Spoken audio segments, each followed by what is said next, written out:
Hey,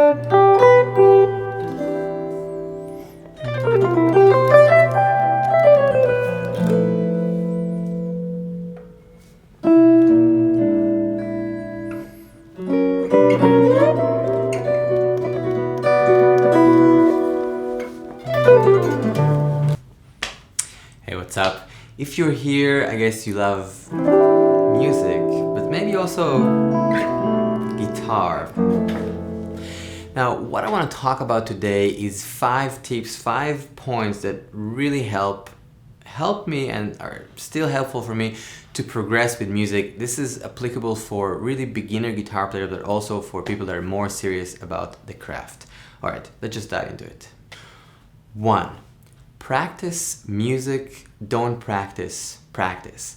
What I mean by that is it's great to play scale, it's great to practice exercise, and we talk about exercises a lot, which is awesome. But I think there is a balance to be found. Found? Balance to be found. And that balance is basically, if you have half an hour or an hour a day to work on music, it's awesome. So you should use at least 50% of that time, as far as I'm concerned, to do creative elements. So if you're working on A minor pentatonic, it's great. It's not a problem. Great scale. You can play exercise, you can do things with it, no worries. But more importantly, make music with it. How about we listen? Oof, that pain, that note. What is this? Oh, this is do, la. That sound. How does it make me feel? So what I'm suggesting is when you're working on something, try to dive into it. Make music. Like, okay, take this pentatonic scale, maybe make a little loop.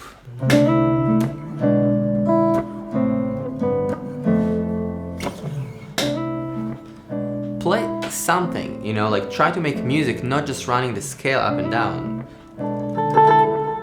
Could be super simple.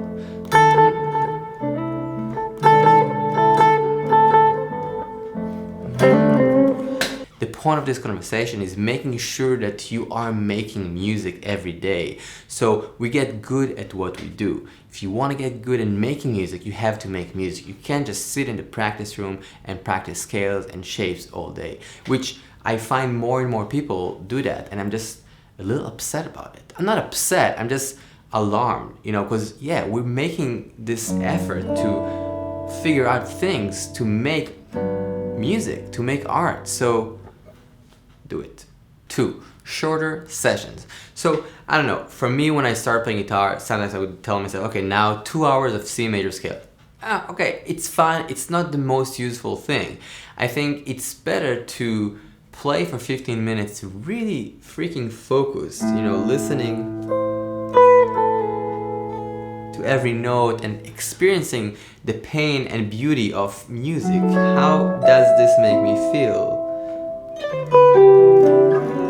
What's in it, And I think that's a better way to practice. Now, you can totally play C major scale for an hour or two, it's not a problem. But just when you're playing it, be super focused. Put a timer on for a couple of minutes, 5, 10, 15 minutes. Turn your phone off, have it on airplane mode, so you are present in the practice room. And I think this is a really useful way to get good.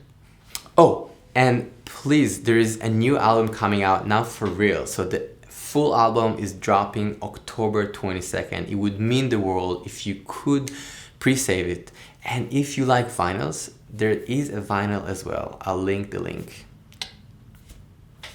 3, connect emotionally. Okay, I know it sounds a little vague, but the truth is that we remember things much more strongly when we have emotional connection. I clearly remember when I heard this chord, C major to F minor, and I tagged that information, and once it had an emotional effect on me, it was so easy to remember that progression. It's just like you cannot forget it. So the same way that it works with chords and with harmony, it is applicable for language and of course for music. So try to have emotional connection. For that, we are actually needed to be present. So when you're practicing, when you're playing, don't just do it, really do it. Maybe that's the new Nike commercial. Don't just do it, really do it. You know what I'm saying? Like, you have this C and you're playing C major scale, you're practicing, you're already in the practice room. Why don't we listen? Why don't we listen? I'm asking myself the same question. It's not that I'm a saint and a listener, but we're already there. Let's do it. Let's do it right. That's what I'm saying. 4. Okay, so you love music, right? So you care about it. I think a lot of times we feel we need to do certain things. Like we need to learn certain things, which is okay. Some people told us we need to know this and learn this, and maybe some of it is truthful, but I think we need to listen to the music we love, and we need to learn and study the things we love. Because at the end of the day, we are here for this reason. At least, talking about music, like we're doing music and we're into music because something triggered us. Yeah, it could be Jimi Hendrix, Brad Mehldau, Miles Davis, Led Zeppelin, whoever makes your heart tick. But I think it's important to go back these records, these albums, these artists that really bring it, whatever it is, and then going from there. So when you learn a new song, you don't need to learn a song because someone told you have to. You want to learn a song or a piece because it excites you. That's all I have to say about that.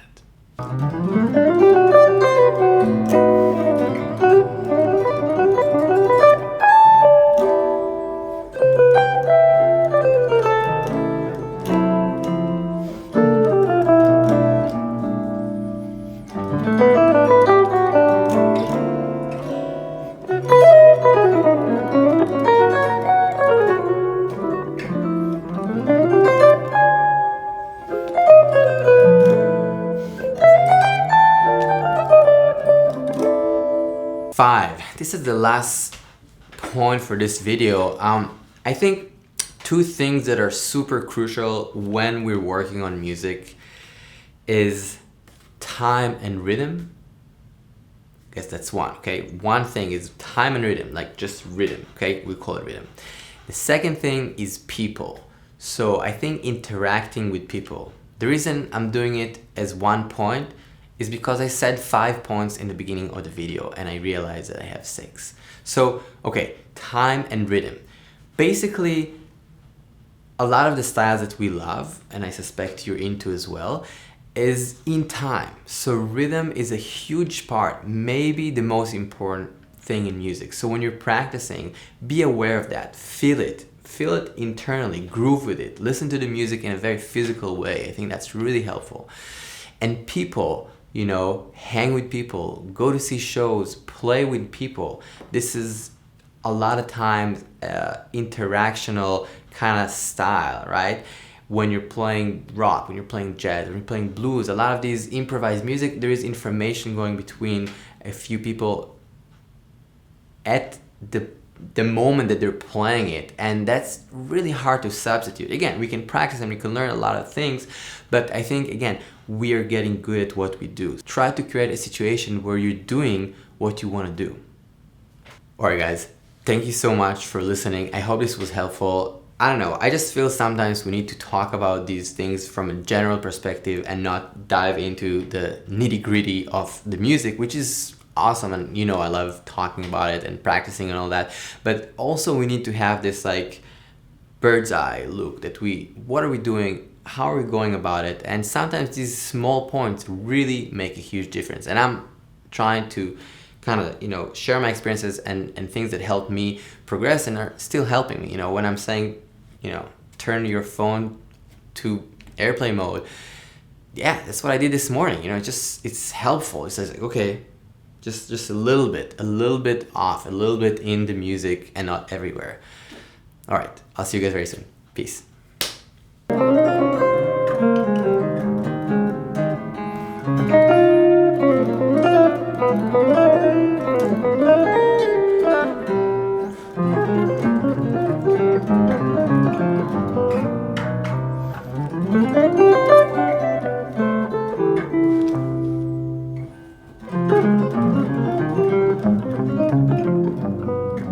you.